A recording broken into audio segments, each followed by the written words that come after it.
일부 24달러짜리 부동산 거래에서 시작된 도시. 오늘 우리가 알고 있는 뉴욕은 사실 24달러짜리 부동산 거래에서 시작됐습니다. 맨해튼 섬을 24달러 가치의 구슬거울 철조각으로 샀다는 전설적 장면은 뉴욕 역사의 상징입니다. 이 거래는 단순한 토지 매매가 아니라 세계 자본주의의 서막을 여는 장면이었습니다. 당시 네덜란드 상인들은 땅의 가격보다 이 땅이 만들 미래에 돈을 본 것입니다.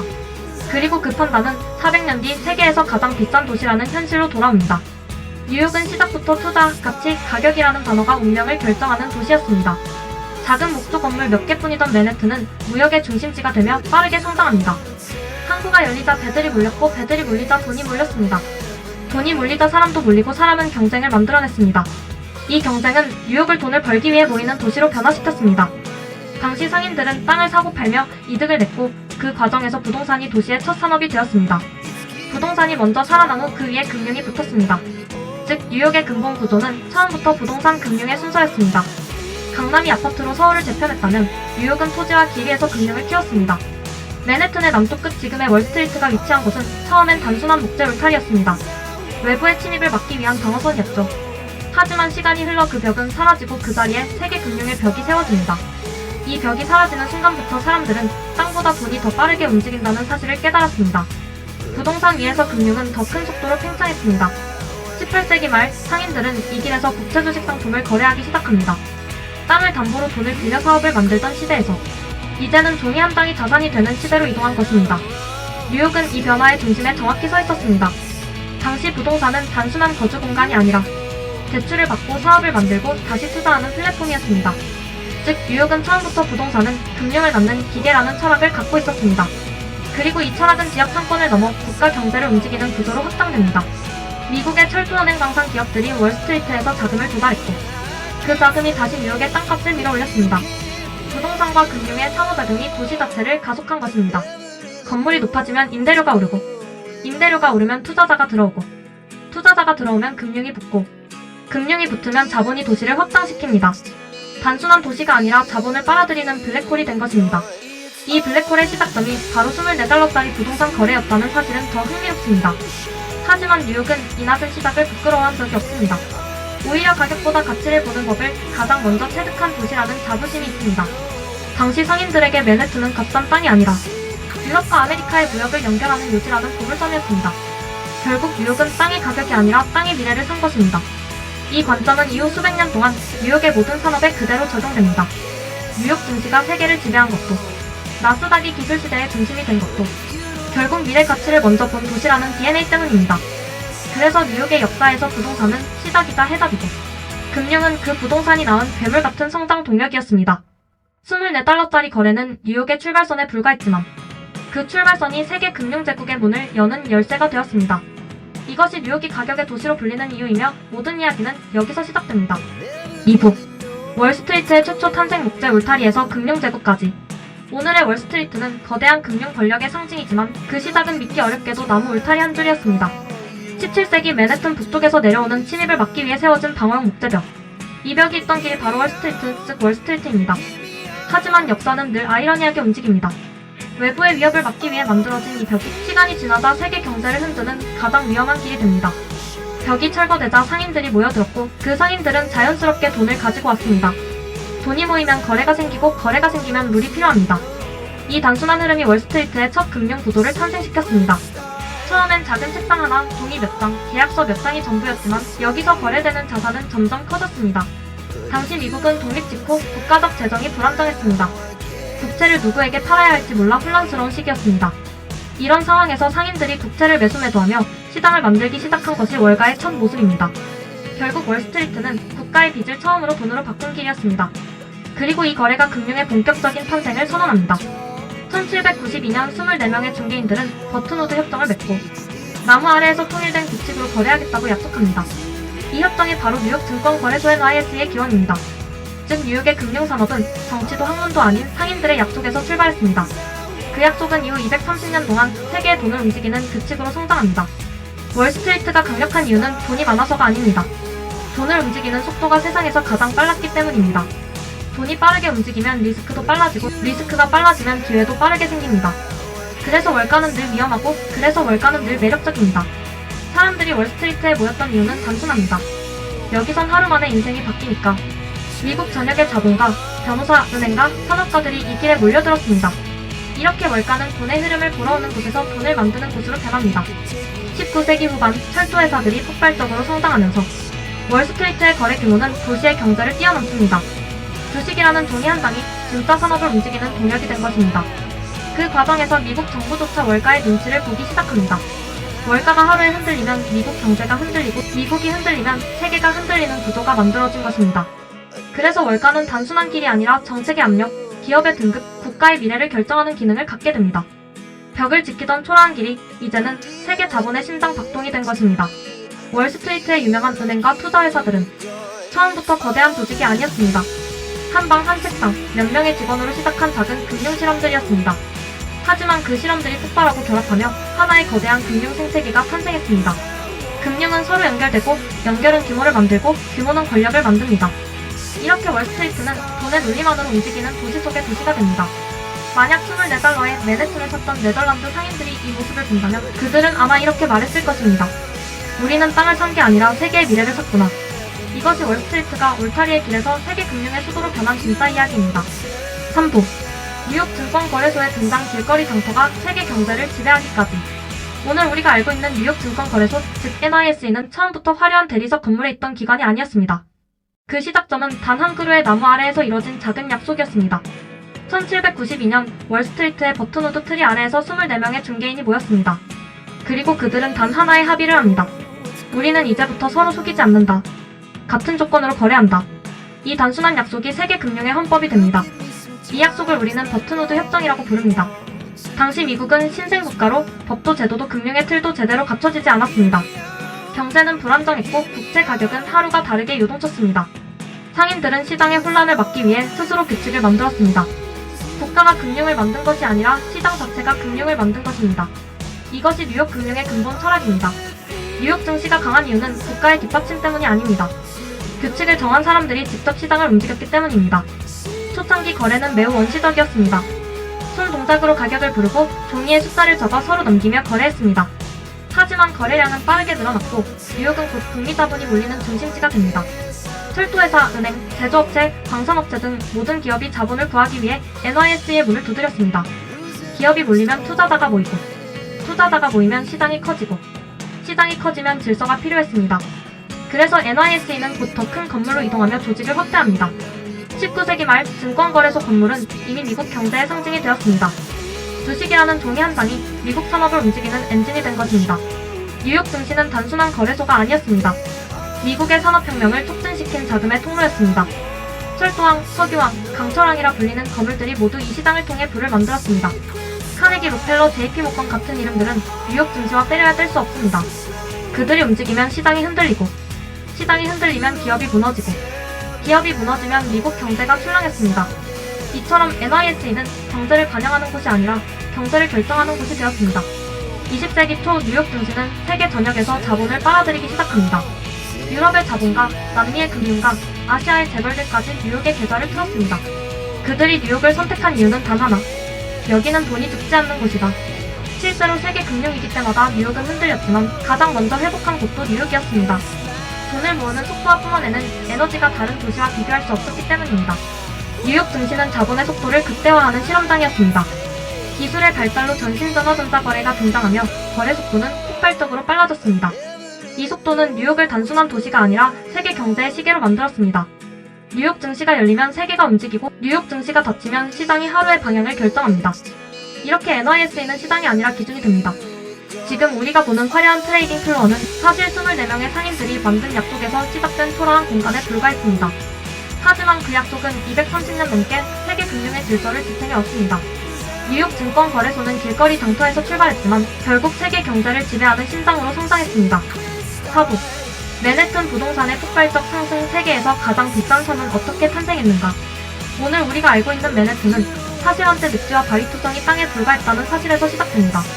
그러나 이 조그만 섬은 시간이 지날수록 부동산 가치라는 개념을 재정의하는 거대한 실험실이 되어갔습니다. 맨해튼의 상승은 우연이 아니라 금융교통정치 이민 산업이 정교하게 맞물린 결과였습니다. 미국 독립 이후 뉴욕은 남북전쟁의 혼란 속에서도 산업 중심지로 자리를 굳혀갔습니다. 바로 이때부터 맨해튼은 땅이 돈을 낳는다는 인식이 자리 잡기 시작합니다. 1825년 이리 커넬 계통은 뉴욕을 단숨에 북미 최대의 물류 허브로 올려놓았습니다. 물류가 모이자 사람도 모이고 사람이 모이자 자본이 모였습니다. 자본이 모이자 가장 먼저 반응한 것이 바로 부동산이었습니다. 맨해튼의 땅값은 운하 개통 후 단 10년 만에 몇 배씩 뛰기 시작합니다. 똑같은 패턴 강남 개발과 매우 흡사한 움직임입니다. 교통인구 자본 가격 폭등이라는 공식이 뉴욕에서 먼저 검증된 셈입니다. 그러나 진짜 폭발은 월스트리트의 성장과 함께 찾아옵니다. 금융이 뉴욕의 심장이 되면서 맨해튼은 땅이 아니라 위치를 파는 고급 시장으로 변신했습니다. 전 세계 자본가들이 뉴욕을 향해 몰려들기 시작했고 돈은 가장 빠르게 맨해튼 부동산을 끌어올렸습니다. 부동산 가격 상승은 단순한 경제 현상이 아니라 미국 자본주의의 상징이 되었습니다. 뉴욕의 한평은 세계 자본가들의 염원이라는 말이 괜히 나온 것이 아닙니다. 19세기 후반 맨해튼 남쪽에서 북쪽으로 이어지는 개발 열풍은 도시를 직선으로 밀어올렸습니다. 이 과정에서 그리드 플랜이 도입되어 뉴욕은 세계에서 가장 질서 있는 미로가 되었습니다. 이 체계적인 도시 설계는 부동산의 표준화 가격화 상품화를 가능하게 했습니다. 뉴욕은 처음부터 팔기 위한 도시로 설계된 셈입니다. 이 설계 방식은 훗날 강남 개발, 도쿄미너 토구 개발에도 그대로 영향을 줍니다. 20세기 초 인구 폭증과 함께 부동산은 땅 위의 경쟁에서 하늘 위의 경쟁으로 전환됩니다. 바로 초급층 빌딩 경쟁이 시작된 것입니다. 엠파이어 스테이트 빌딩, 크라이슬러 빌딩이 경쟁적으로 올라가며 맨해튼은 세계의 시선을 사로잡았습니다. 높아지는 빌딩은 곧바로 높아지는 임대료와 직결됐습니다. 임대료는 세계 최고로 치솟았고 기업들은 비싸지만 뉴욕이어야 한다고 말했습니다. 그만큼 뉴욕 주소는 브랜드였고 자산이었고 권력이었습니다. 2차 세계대전 이후 뉴욕은 미국 경제의 뇌가 되었고 맨해튼은 그네의 핵심이 되었습니다. 전쟁 승리와 함께 미국은 세계 금융의 주도권을 잡았고 그 중심이 바로 월스트리트였습니다. 금융 허브가 되자 맨해튼의 부동산은 주식처럼 거래되기 시작했습니다. 가격은 실물과 괴리되기 시작했고 세계 부호들의 자금은 안전자산으로 뉴욕 부동산을 선택했습니다. 맨해튼은 점점 땅이 아니라 금융 플랫폼으로 진화했습니다. 1980년대 레이건 시대의 금융 규제 완화는 또 한 번 부동산을 폭등시켰습니다. 월스트리트에 돈이 넘쳐났고 투자은행들은 맨해튼을 마음껏 사고 팔았습니다. 이 시기 트럼프 같은 부동산 개발업자들이 부상하며 뉴욕 부동산 신화가 만들어졌습니다. 2000년대 들어 나스닥과 뉴욕 증시는 세계 자본을 빨아들이는 거대한 자석이 되었습니다. 금융기술인인 자본이 합쳐지면서 맨해튼은 다시 한번 폭발했습니다. 글로벌 금융위기 이후조차 맨해튼 부동산은 세계에서 가장 먼저 회복한 시장이었습니다. 부동산이 다시 급반등하면서 뉴욕은 위기조차 기회로 3등 도시라는 명성을 붙였습니다. 오늘날 맨해튼의 평균 아파트 가격은 미국 어느 도시와도 비교가 되지 않을 정도로 높습니다. 세계 부자들은 뉴욕을 세컨드 홈으로 쓰기 위해 수백억 원을 지불합니다. 이유는 간단합니다. 뉴욕의 부동산은 가격이 떨어질 때조차 국제 자본이 받쳐준다는 믿음 때문입니다. 월스트리트, 나스닥, 기술 창업 생태계, 글로벌 기업 본사들이 모두 뉴욕을 지탱합니다. 그 결과 뉴욕 맨해튼은 단순한 도시가 아니라 세계 경제의 심장이라는 상징적 지위를 얻게 됩니다. 그리고 이 상징성은 부동산 가격의 바닥을 영원히 견고하게 만들어줍니다. 맨해튼 부동산은 더 이상 집이 아니라 자본의 금고가 되어버렸습니다. 결국 맨해튼의 폭발적 상승은 도시 성장의 역사이자 세계 자본주의의 진화 과정과 완벽히 겹칩니다. 교통이 도시를 만들고 금융이 가격을 만들고 자본이 신화를 만든 대표적 사례입니다. 오늘 우리가 알고 있는 맨해튼은 24달러짜리 거래에서 시작돼 세계에서 가장 비싼 섬으로 변한 기적의 기록입니다. 그리고 그 기적은 앞으로도 뉴욕이 세계 금융 중심지인 한 계속될 것입니다. 5부 금융과 부동산의 결합 뉴욕을 거대 제국으로 만든 순환구조. 오늘 우리가 알고 있는 뉴욕의 금융 제국은 사실 단순한 주식시장의 번영만으로 설명할 수 없습니다. 뉴욕을 움직이는 진짜 엔진은 금융과 부동산이 서로를 끝없이 밀어올리는 거대한 순환구조입니다. 이 순환구조는 이렇게 요약됩니다. 담보, 대출, 기업, 투자, 부동산, 재상승. 그리고 이 순환이 작동하는 순간 뉴욕은 세계 어디에도 존재하지 않는 자체 증식 도시로 변합니다. 이건 자연현상이 아니라 200년에 걸쳐 설계된 시스템입니다. 먼저 뉴욕의 부동산은 단순한 건물이 아니라 금융의 담보로 기능합니다. 맨해튼의 건물 하나는 은행에게는 적금 통장보다 매력적인 담보 자산입니다. 안정적이고 황금성이 높고 국제 자본이 몰리는 도시라는 확신까지 담겨 있습니다. 그래서 뉴욕의 빌딩과 토지는 언제나 높은 평가를 받습니다.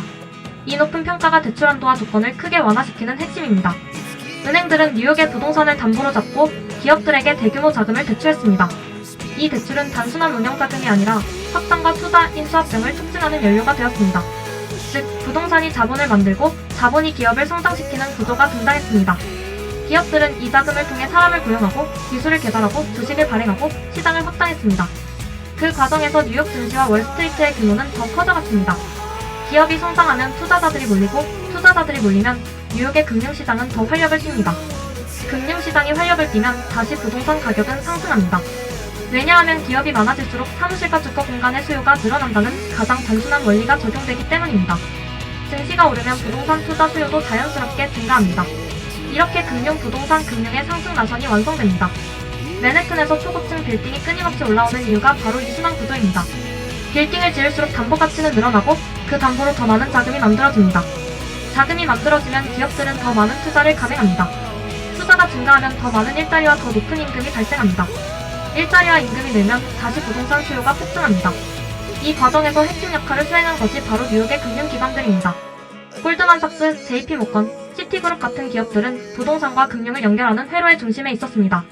그들은 뉴욕의 부동산을 담보 자산으로 삼아 세계 자본을 끌어들였습니다. 세계 부자들은 뉴욕 부동산을 가장 안전한 은행으로 여겼습니다.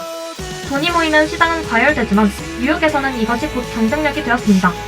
금융이 부동산을 올리고 부동산이 금융을 올리는 이 구조는 뉴욕을 다른 도시와 차별화한 근본 요인입니다. 서울, 런던, 도쿄에서도 비슷한 움직임이 있었지만 뉴욕만큼 완벽하게 순환 구조를 만든 도시는 없습니다.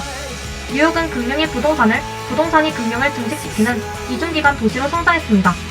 이 구조는 위기조차 기회로 바꾸는 힘을 갖게 했습니다. 예를 들어 금융위기 이후에도 뉴욕 부동산이 가장 빠르게 회복한 이유가 바로 이 시스템입니다. 위기 때 부동산 가격이 떨어지면 글로벌 자본이 저점 매수로 즉각 유입됩니다. 자본이 들어오면 금융기관의 부담이 줄어들고 금융기관의 회복은 다시 부동산 회복으로 이어집니다.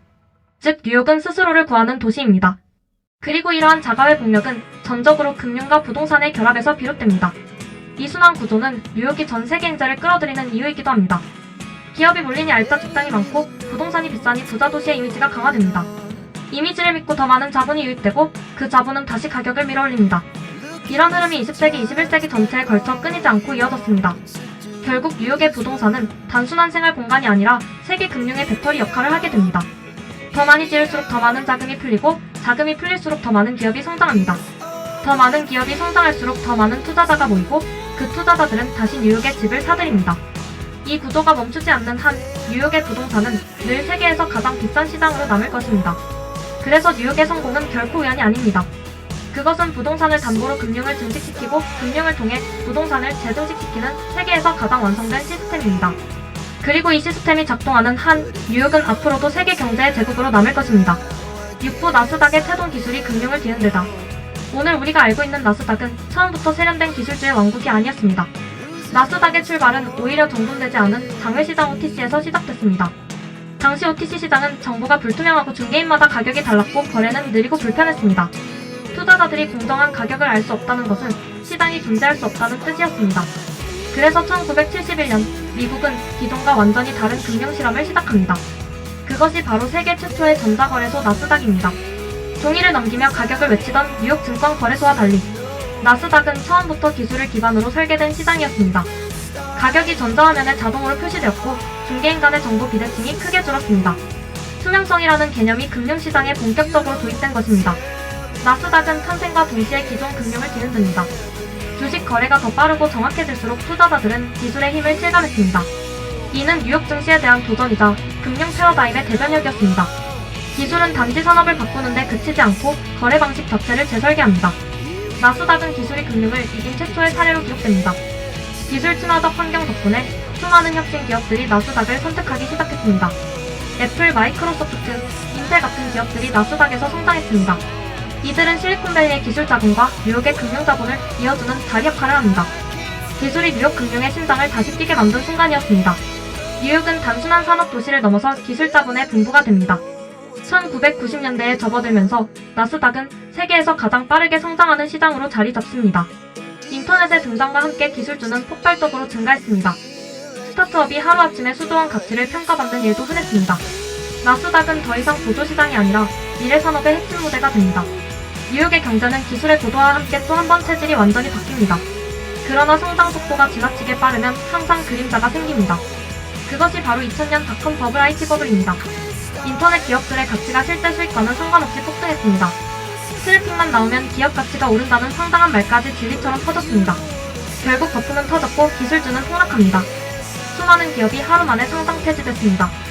개인 투자자들은 막대한 손실을 입었고 나스닥은 단기간에 시가총액의 절반 이상을 잃었습니다. 뉴욕 금융의 신장도도 충격을 피할 수 없었습니다. 기술 거품의 붕괴는 뉴욕 경제 전체에 파문을 일으켰습니다. 하지만 이 위기는 뉴욕을 무너뜨리지 못했습니다. 오히려 진짜 기술 기업과 가짜 혁신을 구분하는 정화 과정이 되었습니다. 살아남은 기업들은 글로벌 IT 시대를 주도하게 됩니다. 애플, 구글, 아마존, 마이크로소프트는 이 시기를 견디고 세계를 지배했습니다. 그 결과 뉴욕은 기술 금융의 진짜 수도로 다시 떠올랐습니다. 나스닥은 단지 기술 기업의 거래소가 아닙니다. 금융이 기술을 통해 다시 태어난 상징적인 공간입니다. 그리고 이 재탄생은 뉴욕을 21세기 경제의 중심에 자리 잡게 했습니다. 나스닥이 없다면 뉴욕은 오늘 같은 미래 자본의 수도가 될 수 없었습니다. 기술은 금융의 한계를 깨고 금융은 기술의 성장을 확장시켰습니다. 그 결과 뉴욕은 다시 한번 세계 경제의 흐름을 통제하는 도시가 됩니다. 나스닥의 전자거래 혁신은 오늘날 우리가 사용하는 스마트폰, 인터넷 뱅킹, 알고리즘 거래까지 연결됩니다. 기술은 금융을 확장하고 금융은 뉴욕을 확장했습니다. 그리고 이 확장은 지금도 계속되고 있습니다. 나스닥의 탄생은 단순한 시장의 출현이 아니라 뉴욕이 미래를 만든 순간이었습니다. 7부 대공황과 금융위기 무너질 듯 무너지지 않는 뉴욕의 이유. 뉴욕은 세계 금융의 심장입니다. 그리고 심장이기 때문에 위기가 발생하면 가장 먼저 가장 크게 흔들립니다. 1929년 대공황도 2008년 금융위기도 모두 뉴욕에서 시작됐습니다. 그러나 놀라운 점은 뉴욕이 무너질 듯 흔들려도 절대 무너지지 않는다는 사실입니다. 이 질문에서 7부의 이야기는 시작됩니다. 먼저 1929년 대공황. 뉴욕 증시가 폭락한 그날 월스트리트에서는 기업과 은행이 줄줄이 파산했습니다. 건물에서 뛰어내린 투자자들의 이야기는 전설처럼 남았고 미국 실업률은 25%까지 치솟았습니다. 금융의 붕괴는 곧 세계 경제의 붕괴로 이어졌습니다. 뉴욕은 세계가 가장 먼저 무너지는 곳처럼 보였습니다. 하지만 현실은 달랐습니다.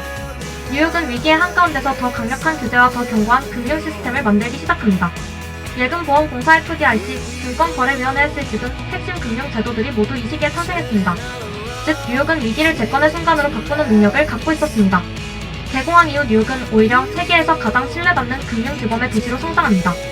규제가 정비되자 글로벌 자본은 다시 뉴욕으로 몰려왔습니다. 뉴욕만큼 안전하게 돈을 맡길 곳은 없다는 인식이 전 세계에 퍼졌습니다. 위기가 오히려 경쟁력을 강화한 셈입니다. 뉴욕은 실패를 통해 체질을 바꾸는 도시였습니다. 다음은 2008년 금융위기입니다. 서브프라임 모기지, 리먼 브라더스, AIG 모두 뉴욕에서 시작됐습니다. 세계 금융이 동시에 붕괴했고 미국 경제는 80년 만에 가장 큰 충격을 받았습니다. 또다시 뉴욕이 무너지는 듯 보였습니다. 하지만 결과는 1929년 때와 정확히 같았습니다. 위기 속에서 뉴욕은 가장 빠르게 회복한 도시였습니다. 연준 패드의 공격적인 양적 완화 QE가 시작됐고 뉴욕 금융시장은 회복의 최전선에 섰습니다. 글로벌 투자자들은 다시 미국 국채와 뉴욕 자산을 사들였습니다. 믿을만한 곳은 결국 뉴욕뿐이라는 인식이 또다시 작동했습니다. 그럼 질문은 단 하나입니다. 왜 위기의 중심이 항상 뉴욕이고 왜 회복의 중심도 항상 뉴욕인가? 그 해답은 뉴욕이 가진 3중 구조에 있습니다. 첫째, 뉴욕은 세계에서 가장 많은 유동성이 모이는 도시입니다. 둘째, 금융 시스템이 무너지면 미국 정부가 반드시 뉴욕을 먼저 구합니다. 셋째, 가장 결정적 이유 뉴욕은 글로벌 자본의 기본값 디폴트 시티이기 때문입니다. 전 세계 부자, 연기금, 헤지펀드, 국부펀드 모두 뉴욕에 돈을 맡깁니다. 위기가 오면 투자자들은 오히려 뉴욕으로 자본을 되돌립니다. 뉴욕은 돈의 피난처이자 돈의 출발점이기 때문입니다. 그래서 위기 때 돈이 빠져나가는 다른 도시와 달리 뉴욕은 위기 때 더 많은 돈이 몰리는 역설적 구조를 갖고 있습니다. 뉴욕은 무너지지 않는 이유가 아니라 무너질 수 없는 구조적 위치에 있기 때문에 다시 일어섭니다. 세계 금융 패턴이 위기로 흔들릴 때 투자자들은 가장 먼저 뉴욕으로 눈을 돌립니다. 이 순간 뉴욕은 다시 강해지고 다시 중심이 됩니다. 결과적으로 뉴욕은 위기에서 도망치는 도시가 아니라 위기를 받아들이고 재해석하고 다시 설계하는 도시입니다. 그렇기 때문에 100년 넘게 세계 금융의 중심이라는 타이틀을 놓치지 않았습니다. 뉴욕은 흔들릴지언정 절대 붕괴하지 않는 도시입니다. 8부 뉴욕 부동산 버블과 글로벌 머니. 왜 세계 자본이 뉴욕을 사는가? 세계에서 가장 비싼 도시를 말하라면 뉴욕은 항상 그 목록의 맨 앞에 서 있습니다. 그리고 그 중에서도 맨해튼 부동산 가격은 비정상적으로 비싸다는 평가를 받습니다. 하지만 이상한 점이 있습니다. 이렇게 비싼데도 오히려 세계 자본은 더 어그레시브하게 뉴욕을 사들인다는 사실입니다. 버블이라는 비판 속에서도 뉴욕은 끊임없이 매수되고 또 매수됩니다. 그 이유는 단순히 투자 가치가 아닙니다. 뉴욕 부동산은 전 세계 자본에게 일종의 보험, 즉 글로벌 세이프티 박스로 기능하기 때문입니다. 국가위기, 통화위기, 지정학적 리스크가 발생하면 세계의 부자, 재벌, 국부펀드는 가장 먼저 뉴욕을 떠올립니다. 돈을 숨기기 적합한 장소는 어디인가? 그 답은 대부분 뉴욕입니다. 왜냐하면 뉴욕 부동산은 달러의 안정성과 결합된 자산입니다. 달러는 전 세계 국제 결제의 88%를 차지하며 그 중심에 서 있는 도시는 단 하나 뉴욕입니다. 뉴욕은 단순한 도시가 아니라 달러 패권의 물리적 기반입니다. 이는 부동산 가격을 버티게 하는 핵심 축입니다. 북부 펀드들이 뉴욕을 사들이는 이유도 같습니다. 노르웨이, 싱가포르, UAE, 카타르 등 전 세계 북부 펀드는 뉴욕의 오피스 레지던스 상업지를 지속적으로 매입합니다. 그들은 단순한 수익보다 미국이라는 체제의 안정성을 삽니다. 체제가 무너지지 않는 한 뉴욕은 실패하지 않는다는 믿음이 있기 때문입니다. 글로벌 헤지펀드들도 뉴욕을 특별 취급합니다. 금융위기 때조차 뉴욕 프라임 자산은 폭락하지 않았고 오히려 위기 후 가장 먼저 회복한 곳도 뉴욕입니다. 이것은 단순한 가격 상승이 아니라 위기 대응력에 대한 신뢰입니다. 투자자들은 뉴욕은 항상 살아난다는 경험을 몸으로 기억하고 있습니다. 뉴욕 부동산이 비싼 이유는 희소성에서도 나옵니다. 맨해튼은 섬입니다. 땅이 절대적으로 제한되어 있습니다. 새로운 공급은 극도로 적고 전 세계 수요는 해마다 증가합니다. 여기에 뉴욕의 브랜드 프리미엄이 더해집니다. 뉴욕 주소를 가진다는 것은 나는 세계 금융의 중심에 있다는 상징입니다. 이 상징 자체가 자산 가치를 증폭시키는 또 하나의 힘입니다. 특히 재벌 유명인 초부 자충 H&W는 부동산을 투자이자 신분의 휘장처럼 사용합니다. 또 하나의 이유는 법적 안정성입니다. 뉴욕은 법적으로 명확하고 외국인도 자유롭게 매입할 수 있으며 재산권이 강력하게 보호됩니다. 일부 국가에서 정권이 바뀌면 재산이 사라지지만 뉴욕에서는 그런 일이 발생하지 않습니다. 글로벌 자본에게 뉴욕은 단순한 투자처가 아니라 정치 리스크가 없는 보험 상품입니다. 실제로 세계적 위기가 올수록 뉴욕 가격은 더 오릅니다. 코로나, 금융위기, 전쟁. 불안이 클수록 사람들은 뉴욕을 더 사들입니다. 그래서 뉴욕 부동산은 버블이 아니라 세계 시스템이 유지되는 한 무너지지 않는 구조적 자산입니다. 버블이 터져도 뉴욕은 다시 올라옵니다. 그 이유는 뉴욕의 가치는 가격이 아니라 신뢰로 결정되기 때문입니다. 그래서 세계 자본은 오늘도 내일도 앞으로도 계속 뉴욕을 삽니다. 9부 뉴욕 vs 강남 세계 최고 부동산 도시의 공통점과 차이. 뉴욕과 강남은 서로 다른 역사적 문화적 배경을 지닌 도시입니다. 그러나 두 도시는 공통적으로 세계적 수준의 부동산 가치를 형성하고 있습니다. 이는 우연적 현상이 아니라 구조적 요인에서 비롯된 결과입니다. 첫 번째 공통점은 희소성입니다. 뉴욕의 맨해튼은 지리적으로 확장성이 제한된 섬입니다. 강남 역시 개발 가능한 평지가 제한되어 있습니다. 공급이 제한된 환경은 가격 상승 압력을 지속적으로 발생시킵니다. 두 번째 공통점은 고소득 일자리의 집중입니다. 뉴욕은 글로벌 금융 법률 컨설팅 산업의 핵심 거점입니다. 강남은 한국 내 IT 금융 전문 서비스 산업이 집중되어 있습니다. 고소득 일자리의 축적은 고소득 인구 유입을 유도합니다. 이로 인해 교육 소비 부동산 수요가 지속적으로 증가합니다. 세 번째 공통점은 금융 레버리지 구조입니다. 뉴욕은 글로벌 금융 파이프라인을 기반으로 한 다양한 레버리지 수단을 보유하고 있습니다. 강남은 전세 제도와 주택담보대출을 통한 한국형 레버리지가 존재합니다. 이 구조는 부동산 가격 상승을 더욱 가속화합니다. 그러나 두 도시 간에는 명확한 차이점도 존재합니다. 첫 번째 차이점은 수요의 범위입니다. 뉴욕은 전 세계 자본이 유입되는 글로벌 시장입니다. 헤지펀드, 국부펀드, 초고액 자산가들이 지속적으로 투자를 진행합니다. 반면 강남은 국내 자본 중심의 수요 구조를 유지하고 있습니다. 두 번째 차이점은 임대시장 구조입니다. 뉴욕은 월세 중심의 임대시장을 운영하고 있습니다. 강남은 세계적으로 희소한 전세 제도를 보유하고 있습니다. 전세 제도는 가계의 레버리지 효율을 극대화합니다. 이는 주택가격 상승을 구조적으로 지지하는 역할을 수행합니다. 세 번째 차이점은 문화적 상징성입니다. 뉴욕의 주소는 글로벌 엘리트가 인식하는 국제적 브랜드입니다. 강남의 주소는 국내 사회 경제 교육 구조에서 절대적 상징성을 갖습니다. 그러나 국제적 영향력 측면에서는 뉴욕이 강남보다 우위에 있습니다. 두 도시는 공통적으로 도시 중심의 고착화를 경험하고 있습니다. 뉴욕의 월스트리트는 금융산업의 중심지로 지속되고 있습니다.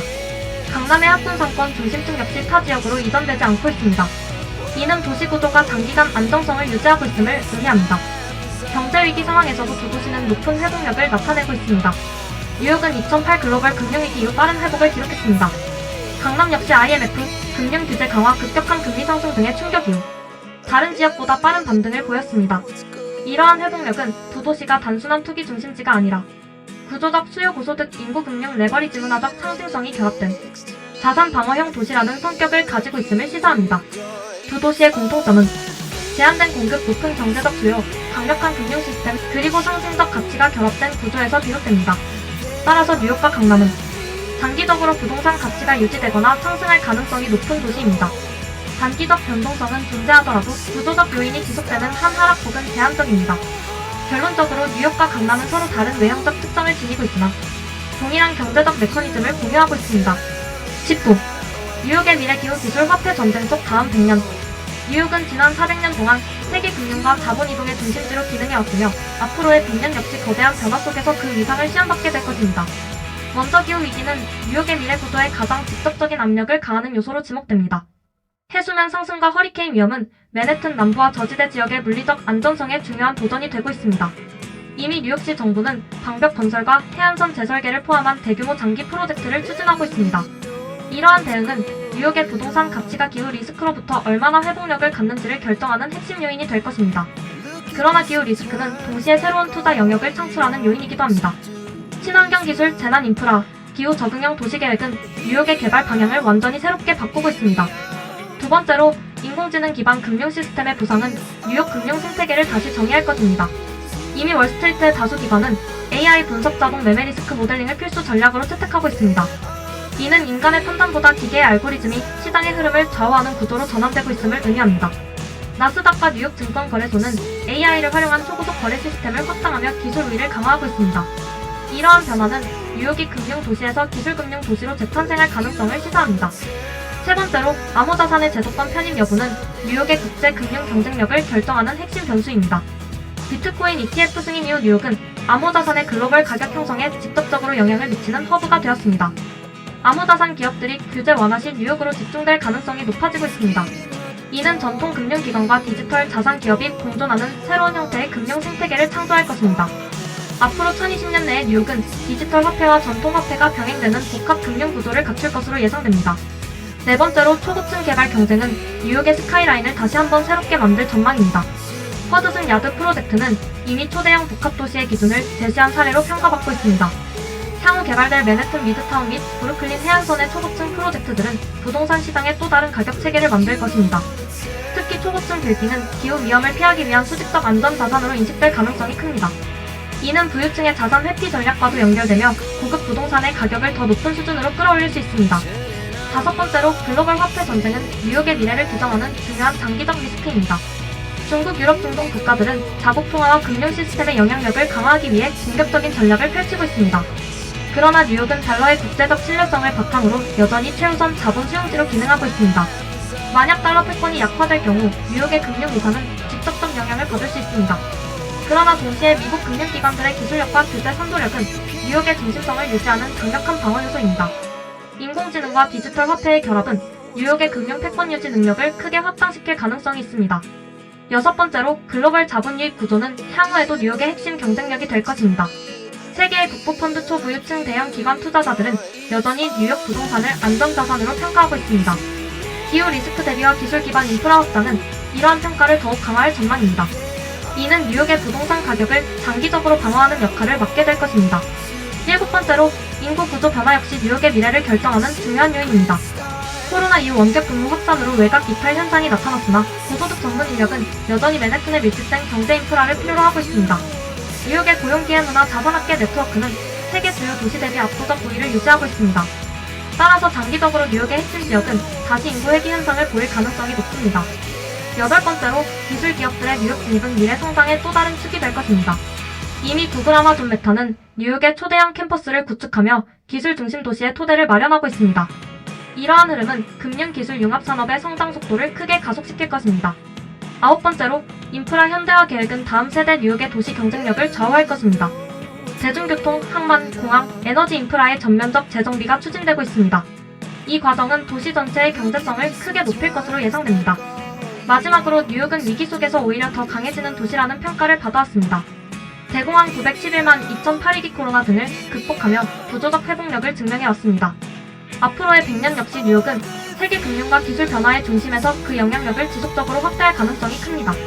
기후 변화는 위협이지만 뉴욕은 이를 기술과 자본으로 극복하려는 움직임을 이미 시작했습니다. 기술 금융의 발전과 디지털 자산 시대의 도래는 뉴욕의 글로벌 금융 패권을 새로운 방식으로 재강화할 것입니다.